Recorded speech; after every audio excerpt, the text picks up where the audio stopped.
سلامون په دې لچې ټول روغ سي لوي بلې ویډیو او تازه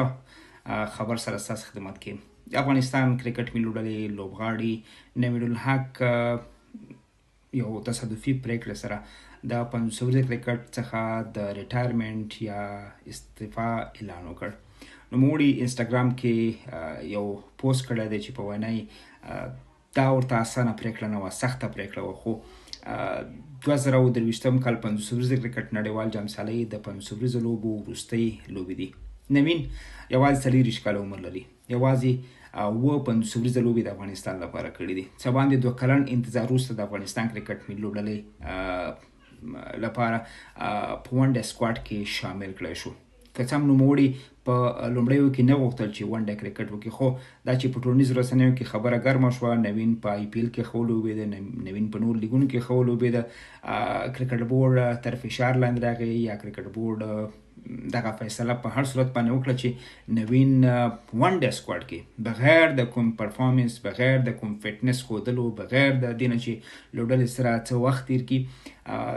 په 15 کسیز سکواډ کې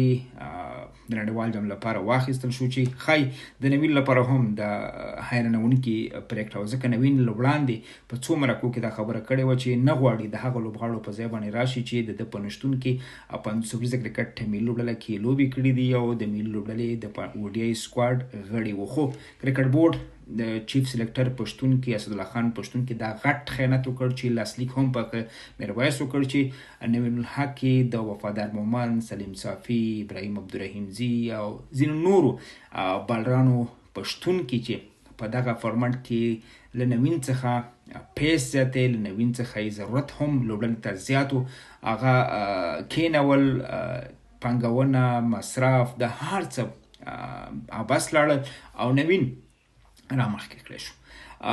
خو تاسو د هغې نتیجه ګورئ چې مخکې د نه چې نړیوال جام شروع شي، مخکې د نه چې افغانستان کومې لوبې پیل کړي، په نړیوال جام کې تمریني سیالۍ وکړي، نوین نن فیصله کوي چې دا د ODI کرکټ وروستۍ لوبې دي او دې نه وروسته غواړي چې خپل T20 کرکټ ته ډېر توجه وکړي او د ون ډے کرکټ په ترسره کولو سره نه غواړي چې خپل T20 کرکټ کریر دا را لنډ کړي او غواړي چې په دې فیصلې سره، په دې پریکړې سره، د ریټایرمنټ په فیصلې سره خپل T20 کرکټ اوږد کړي. زما په اند باندې یو خیره فیصله ده. نوین د خپل بدن، د خپل صحت پوره معلومات دي. نوین په وروستیو لوبو کې هم په ویټلټي بلاس کې ونه لوبېده او ښکاري چې نوموړی ټپي دی او ممکنه ونه چې په ون ډے